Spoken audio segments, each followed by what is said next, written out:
Hello, Namaste everyone, and welcome to my channel Clarity Connection. I wish everyone a very happy new year. And तभी मैं इस time पे इस नए साल की स्टार्टिंग में ही इस वीडियो को ला रहा हूँ क्योंकि जिस टॉपिक पे ये वीडियो बन रहा है इस सिचुएशन से मिडिल क्लास का बहुत बड़ा चंक ऑफ यंग पीपल वो सफ़र कर रहा है। वो यंग पीपल जो 20 से 40-45 साल तक की एज का है और यही उनकी लाइफ का एक ग्रोथ पाथ है जहां वो मैक्सिमम ग्रोथ कर सकते हैं, पर वो अपनी mental energy and peace of mind खोने की वजह से इस ग्रोथ से दूर हो जाते हैं। सो अपनी mental energy and peace of mind को इंटैक्ट रखने के लिए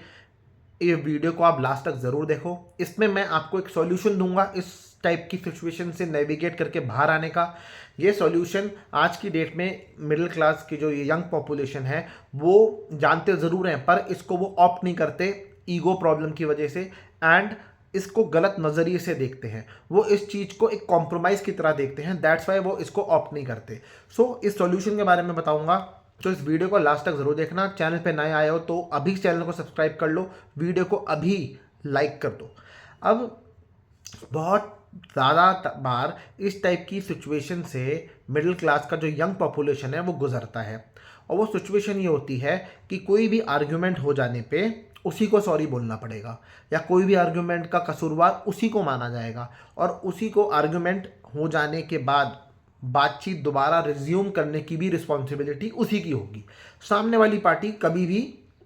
इनिशिएट नहीं करेगी बातचीत या अपनी कभी गलती नहीं मानेगी, ठीक है। और इसी वजह से जो वो यंग सेक्शन ऑफ पीपल है वो इसी बात से फेडअप है कि यार हम ही क्यों बार बार माफ़ी मांगे, हमारी गलती है या नहीं ये पता नहीं, और हम क्यों माफ़ी मांगे, सामने वाले की गलती है या गलती किसकी है ये कौन डिसाइड करेगा, हमारी है कि उसकी है, या हमारी भी है उसकी भी है, दोनों की है, और जब दोनों की है तो सॉरी हमेशा हम ही क्यों बोलें। तो इस टाइप की इंटरनली एक बैटल भी चलती रहती है, जिस वजह से उसका जो ध्यान, जो उसका डिवोशन उसके प्रोडक्टिव कामों में होना चाहिए वो वहाँ से हट जाता है, एंड उसका दिल और दिमाग इंटरनली इस बैटल में एंगेज रहता है और उसकी एनर्जी ड्रेन आउट होती रहती है। तो अब इस चीज़ में एक कैटेगरी है उन लोगों की जिनकी लाइफ में कुछ आगे लुक फॉरवर्ड करने को है। ये वो प्रोडक्टिव कैटेगरी के लोग हैं जो इस एज ग्रुप के हैं 20-25 साल से लेकर 40-45 साल तक, ठीक है। और इनकी लाइफ में भी बहुत कुछ करने को है, बहुत कुछ लुक फॉरवर्ड करने को है, सीखने के लिए है, समझने के लिए है, अपनी ग्रोथ एंड डेवलपमेंट के लिए है, पैसा कमाने के लिए है, इन्वेस्टमेंट करने के लिए है, बहुत कुछ है। और सामने जो दूसरी पार्टी है, जो दूसरे सेक्शन ऑफ पीपल है, ये वो लोग हैं जिनकी लाइफ में अब वो एक ऐसे पॉइंट पे पहुंच चुके हैं जहां उनकी लाइफ में, उनकी ज़िंदगी में कुछ भी नया होने ही नहीं वाला, ठीक है। वो बिल्कुल भी ओपन नहीं है न्यू आइडियाज़ या थॉट के लिए, टोटली फ्लेक्सिबल नहीं है, ठीक है। कुछ भी वो किसी भी वे में प्रोडक्टिव नहीं है या वैल्यू ऐड नहीं करते किसी की लाइफ में, और एक मंडेन सी शेड्यूल फॉलो करते हैं एंड डेली अपनी वो लाइफ जीते हैं। एक उनका फिक्स सोर्स ऑफ इनकम है और एक उनके फिक्स्ड मंथली एक्सपेंसेस हैं, उनको उसके बाहर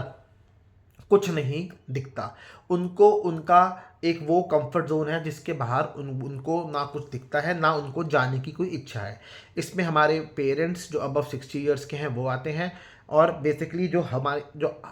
हाउस वाइफ हैं ज़्यादातर, ठीक है। मैं यहाँ वर्किंग वाइफ की बात नहीं कर रहा हूँ क्योंकि उनके इस कैटेगरी में आने के चांसेस बहुत कम हैं।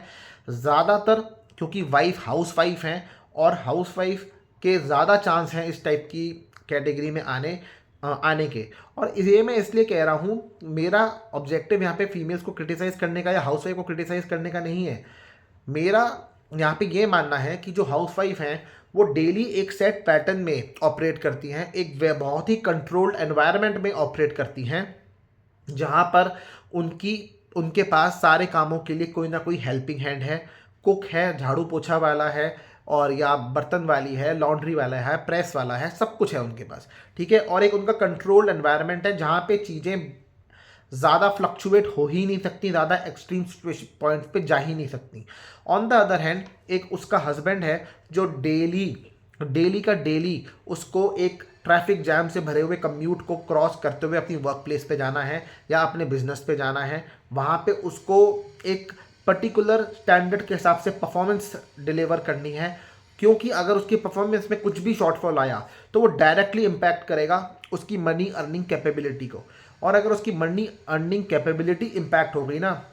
तो उसका लिविंग स्टैंडर्ड इम्पैक्ट हो जाएगा। तो इसलिए बहुत बड़ा स्टेक पे होता है जब मेल की या जो मनी अर्नर है उस फैमिली का, उसकी मनी अर्निंग कैपेबिलिटी इम्पैक्ट होती है। हाउसवाइफ या old parents on the other hand किसी भी वे में डेली बेसिस पे प्रोडक्टिव या कुछ नया नहीं कर रहे या कुछ मनी अर्निंग कर रहे, इसीलिए वो अफोर्ड कर सकते हैं इस बिटरनेस में स्टक रहना महीनों महीनों तक या हफ्तों तक, और गुस्से में और रूठ के अपने आप को रखे रहना, मुंह फुला के रखे रहना। और जो दूसरा पर्सन है सामने वाला प्रोडक्टिव कैटेगरी का, वो अफोर्ड बिल्कुल नहीं कर सकता, क्योंकि उसकी मनी अर्निंग कैपेबिलिटी अगर हिट हो गई और उसकी मनी कमाने की जो कैपेसिटी है वो घट गई किसी भी फॉर्म में, तो जो ईएमआई उसने देनी है उस केस में उसको बैंक कहीं से कंसेशन नहीं देने वाला, जो उसने रेंट देना है उसमें उसको लैंडलॉर्ड कहीं से कंसेशन नहीं देने वाला, और जिस स्कूल में उसके बच्चे पढ़ते हैं अगर वहाँ फीस टाइम से नहीं गई तो वो स्कूल उसको किसी भी टाइप का कंसेशन देने वाला नहीं है। इसीलिए उसकी प्रोडक्टिविटी को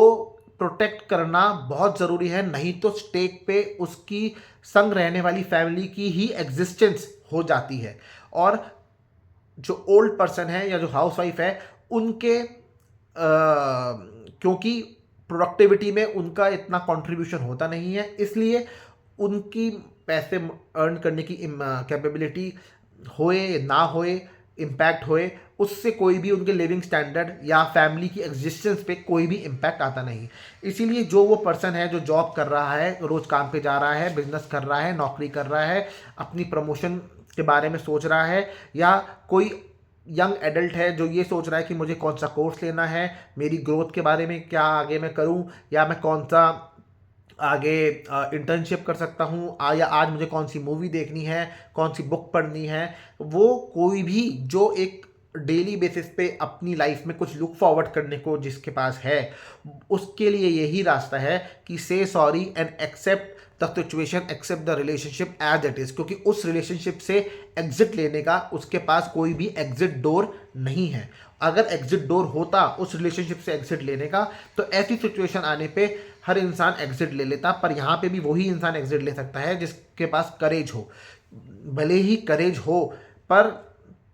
एक्सरसाइज करने के लिए एग्जिट डोर भी तो हो। तो कुछ रिलेशनशिप जहाँ पे ये एग्जिट डोर होता है वहाँ पे एग्जिट ले ली जाती है, पर जहाँ पे फैमिली का मैटर है, जहाँ पे क्लोज इमीडिएट फैमिली मेम्बर्स हैं, जहाँ जिनसे ये तकलीफ वाली सिचुएशंस क्रिएट होती हैं, वहाँ पे एग्जिट डोर नहीं होता, तो वहाँ पे ये सॉल्यूशन ही ऑप्ट करना पड़ता है। वो कहते हैं ना, अपने ही सबसे ज़्यादा तकलीफ देते हैं, क्योंकि कोई दूर का रिश्तेदार, कोई दूर का दोस्त, कोई दूर का जानकार जिससे हमारा आर्ग्यूमेंट हो जाए, हम उससे इमीडिएटली चीज़ें रिजॉल्व हो जाएं, इस टाइप की प्रोसेस में हम नहीं लगेंगे। उससे बातचीत हमारी होए ना होए, आज होए तो या 6 महीने तक ना होए, उससे हमें फ़र्क नहीं पड़ता क्योंकि वो दूर का है। पर जो इमीडिएट फैमिली मेम्बर्स हैं उनके संग हमारे 24 घंटे बीतते हैं, हमारी फैमिली लाइफ का वो इंटीग्रल पार्ट होते हैं, तो उनके संग ज़रूरी है इस सिचुएशंस का ना आना, या अगर आ जाएं तो अपने आप को नेविगेट करके बच के निकलना। अब इसका ऑपोजिट लेकिन ट्रू नहीं हो सकता। सपोज जिसकी लाइफ में कुछ ग्रेट है उसको सॉरी बोल के सिचुएशन को कूल डाउन कर देना चाहिए, पर जो सॉरी बोल रहा है ये ज़रूरी नहीं है कि उसकी लाइफ में भी कुछ ना कुछ ग्रेट या लुक फॉरवर्ड करने के लिए हो। अगर आपकी लाइफ में कुछ भी लुक फॉरवर्ड करने के लिए नहीं है, कुछ भी ग्रेट नहीं है आगे लुक फॉरवर्ड करने को, और फिर भी अगर आप सॉरी बोले जा रहे हो सामने वाले पार्टी को अपीस करने के लिए, उसको खुश रखने के लिए, उसको मनाने के लिए, तो you are at a weaker position. अगर आप अपने ओल्ड पेरेंट्स को सिर्फ उनकी इनहेरिटेंस के लिए बार बार सॉरी बोल रहे हो या खुशामतें कर रहे हो, तो you are at a weaker position. क्यों? क्योंकि आपकी ओवर डिपेंडेंस है उनकी इनहेरिटेंस पे, और जो उनकी इनहेरिटेंस है ना, ये इनहेरिटेंस किसी भी इंडियन फैमिली में एक मजाक है, क्योंकि ये होती सबके पास है पर टाइम से देता कोई नहीं। जब आपके 60 साल के फादर आपको इनहेरिटेंस जब 60 साल के हों तब दे दें, तब आपका कुछ उसमें भला हो जाए या आप उसमें कुछ बेनिफिट डिराइव कर लो, तब ऐसा नहीं होता। उनकी इनहेरिटेंस आपको मिलेगी जब आपके फादर खुद 95 ईयर्स के हो जाएंगे। जब वो 95 के हो जाएंगे तो 65 से 70 साल के तो आप हो जाओगे, और जब आप 70 साल के होगे तो आपके पेट में आंत नहीं होगी, मुंह में दांत नहीं होंगे, इस सिचुएशन में आप होगे। तो अब आप क्या करोगे उसकी इनहेरिटेंस का? मोर ओवर वो इनहेरिटेंस 95 साल के पिताजी की सेवा करते करते करते करते कितनी तो इवेपोरेट हो जाएगी, और अगर वो बहुत ही कम है तो वो ख़त्म भी हो जाएगी। तो उस इनहेरिटेंस की वजह से या अपने उस पे ओवर डिपेंडेंस अपनी रखने की वजह से आप अगर सॉरी बोल रहे हो, अपने पेरेंट्स को अपीस करने की कोशिश कर रहे हो, और आपकी लाइफ में कुछ भी आपके बेसिस पे कुछ ग्रेट या अच्छा लुक फॉरवर्ड करने के लिए नहीं है, तो you are at a weaker position. अब इसमें क्या है, जो एक इसका सॉल्यूशन मैंने बताया जो है सॉरी बोलना। अब इसमें सॉरी बोलने को गलत इंटरप्रेट कर लिया जाता है और इसको समझा जाता है कि सॉरी बोला मीन्स कि हमने कॉम्प्रोमाइज़ कर लिया, पर एक्चुअली में आपने कॉम्प्रोमाइज़ नहीं करा। जैसे जैसे आप सॉरी बोलोगे वैसे वैसे आप अपने प्रोडक्टिव कामों पे अपनी डिवोशन लगाओगे, अपना टाइम लगाओगे, एफर्ट लगाओगे, and slowly and gradually you will be fulfilled from with in with productivity, with value adding capability. और इस वजह से क्या होगा, आपके अगल बगल जो नेटवर्क ऑफ पीपल या नेटवर्क ऑफ या सर्कल ऑफ पीपल क्रिएट होगा ना, जो ये नया सर्कल क्रिएट होगा, वो ऐसा सर्कल होगा जो आपको सीख करेगा, जो आपके संग बात करना सीख करेगा, आपका टाइम सीख करेगा, क्योंकि आप सब एक लाइक माइंडेड लोग होंगे। और इसी वजह से आपका जो पहले अनप्रोडक्टिव कैटेगरी वाले लोगों के संग पॉइंट्स ऑफ इंटरेक्शन या टाइम ऑफ इंटरेक्शन होगा ना, स्लोली एंड ग्रेजुअली वो कम होता रहेगा, कम होता रहेगा, और एक नए सर्कल में आप अपने आप को मतलब सेटल कर लोगे, और ये नए लोग आपको सीख करेंगे, बिकॉज आप अपनी वैल्यू एडिंग कैपेबिलिटी की वजह से, अपनी नॉलेज की वजह से खुद इतने अट्रैक्टिव एंड सॉट आफ्टर हो जाओगे कि आपको कोई ज़रूरत नहीं पड़ेगी उस टाइप के अनप्रोडक्टिव लोगों में वापस से जाके बात करने की, क्योंकि ये नए लोग ही आपको इतना सीख करेंगे। अब सॉरी को कॉम्प्रोमाइज़ मानना ये भी एक गलती है। कॉम्प्रोमाइज़ कुछ ऐसी चीज़ होती है जो आप ना चाहते हुए भी करो, जो आपको पसंद ना हो फिर भी आपको करना पड़े, आप अपनी सेल्फ रिस्पेक्ट की कॉस्ट पे या अपनी इच्छाओं की कॉस्ट पे। Compromise is anything that diminishes you, but ये जो एडजस्टमेंट है ना, this is fine tuning of perspective. Fine tune refinement करने की ज़रूरत है अपने पर्सपेक्टिव को, और सॉरी को एक कॉम्प्रोमाइज़ देखने की बजाय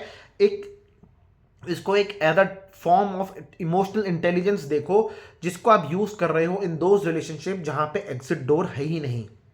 सो ओल्ड पेरेंट्स का क्या डिफ़ॉल्ट ब्लैकमेल है ये समझ लिया, इसलिए बार बार इस पे दुखी होना बंद हो कि यार मेरे पेरेंट्स तो मेरी सुनते नहीं, अरे ये मेरी तो बात समझते नहीं, मेरी ये मतलब जैसा मैं सोच रहा हूँ ऐसा ये नहीं सोचते, क्योंकि एक्सेप्ट करो रिलेशनशिप जैसा है वैसा ही रहेगा, और आपकी इमेजिनेशन के हिसाब से ये आइडियल सिचुएशन में नहीं बदलने वाला। सो उस टाइप के उनका डिफ़ॉल्ट ब्लैकमेल में ये समझना कि ये मेरी सुनते नहीं, तो आप ये देखो कि ये किसी के भी नहीं सुनते, या जिसकी भी ये सुनते हैं वो सुन के भी इन्होंने अपनी लाइफ में क्या भला कर लिया, कुछ भला नहीं करा। सो अपनी प्रोडक्टिविटी की कॉस्ट पे इनको समझाना बंद करो, और